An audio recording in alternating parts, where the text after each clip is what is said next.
Of dot-coms publicly traded at the time, only a handful were considered profitable. Our cyber party was winding down.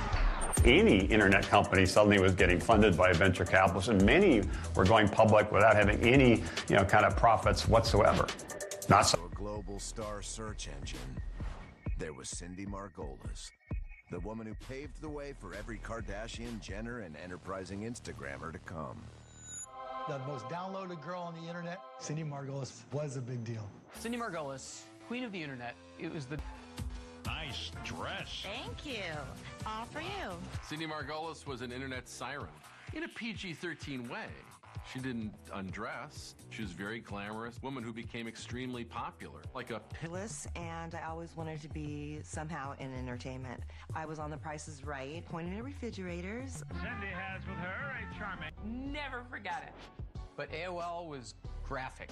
Click the envelope button for email and click the globe button for websites. AOL's masterstroke was making things easy. We knew the challenge was to get people to try it. So that's why we gave our software away for free. It's easy to install and easy to get started. It's fast. If you have a phone line, you can...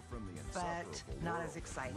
I definitely remember the hard life before the internet, of going to the store to rent a video or get cassette tapes, having to memorize phone.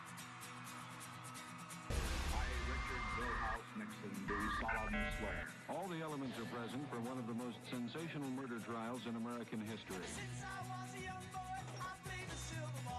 It was 1969. We raised our voices and fought for peace. Our heroes were a couple of bad guys named Butch Cassidy and the Sundance Kid. And we made it all the way to the moon. That's one small step for man, one giant leap for mankind. And that same year, far from the streets of Washington and the fields of Woodstock, some brainy researchers in Los Angeles were trying to get two clunky computers to talk to each other. The strange world of the computers, devised by engineers who feel that someday soon they'll design one that actually thinks like a man.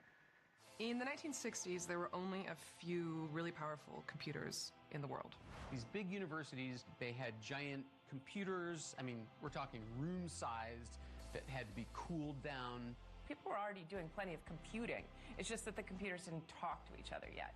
The internet was devised as a way of accessing computing resources at a distance. It was funded by the Department of Defense, something called ARPA, the Advanced Research Projects Agency.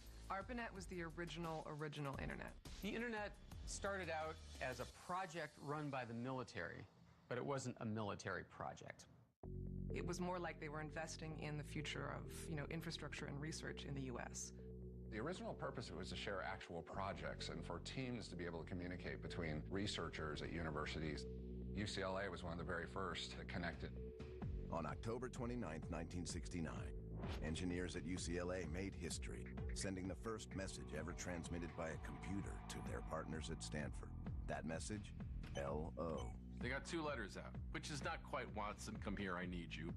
No, it was not supposed to be LOL, but rather log in. Apparently 5 letters were 3 too many, and the system crashed. Still, the message had been received. This was the eureka moment of the information age, and soon, ARPANET was connecting computers around the country. We had a network.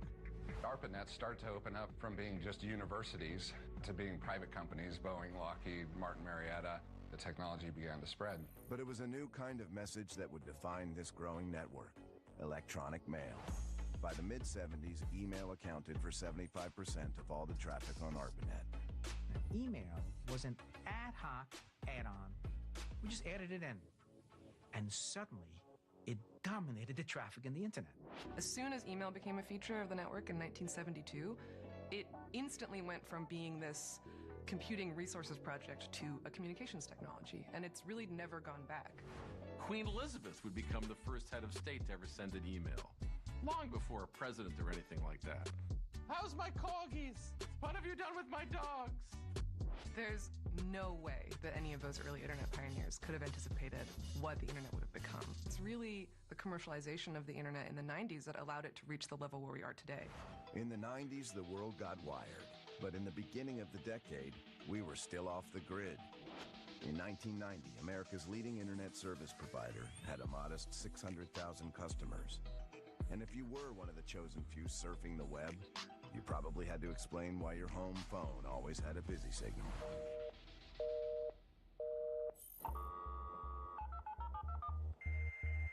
We have to acknowledge that the dial-up modem was a really crude, slow, awful, noisy technology.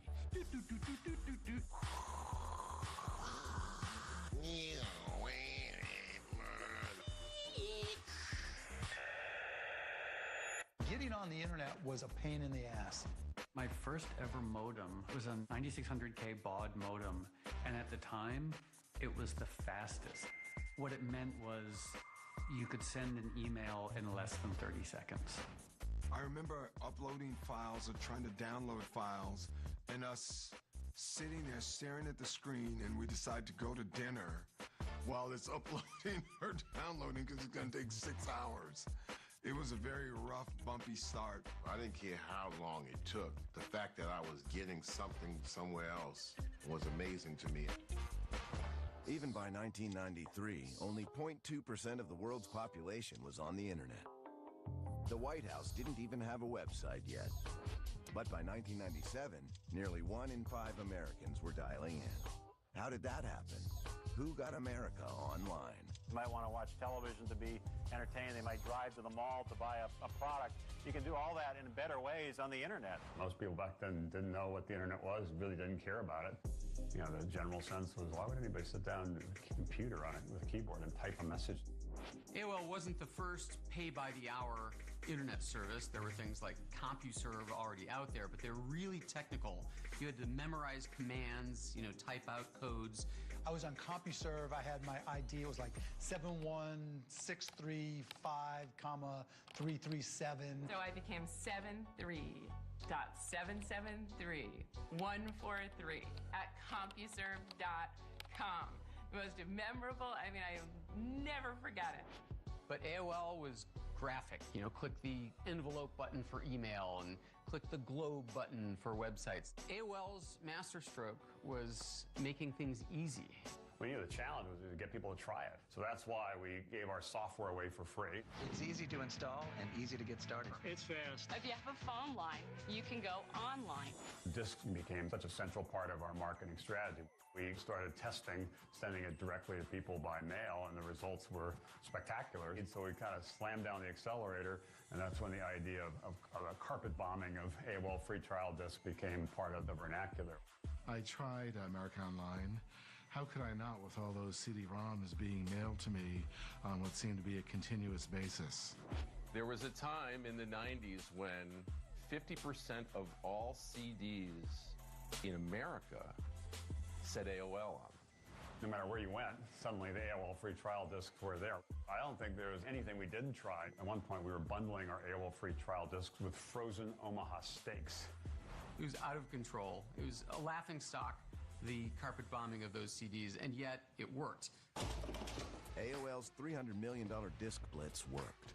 This user-friendly path to the web was irresistible. But what really made the AOL experience unique was its lovable guide. Before Siri, before Alexa, there was Elwood.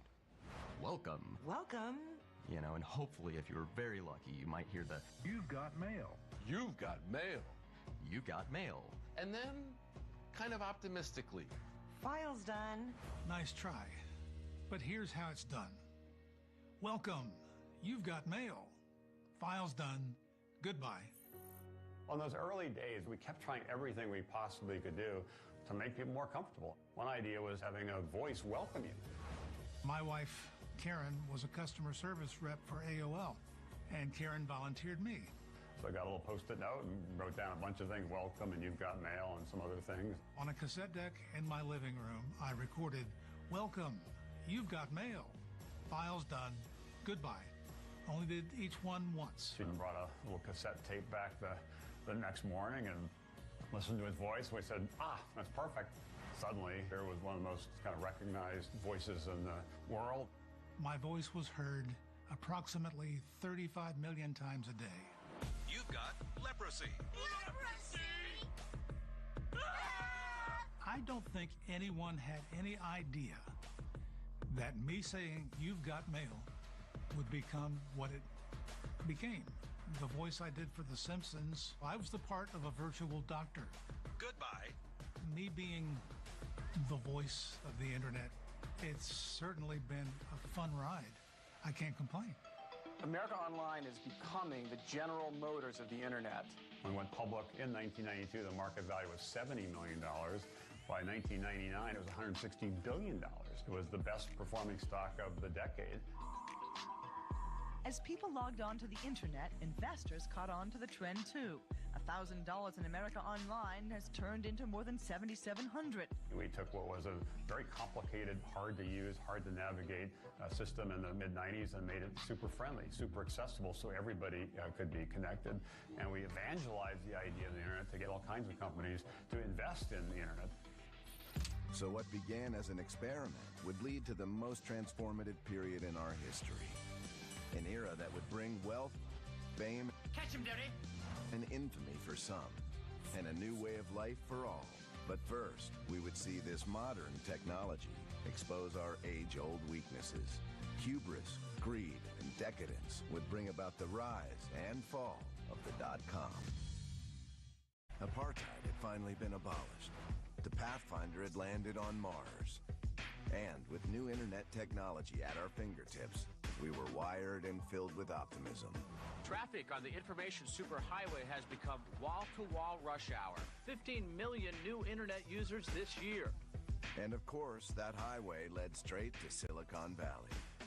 Once a hub for the telegraph and the proving ground for the semiconductor, the cities by the bay were now powering the World Wide Web.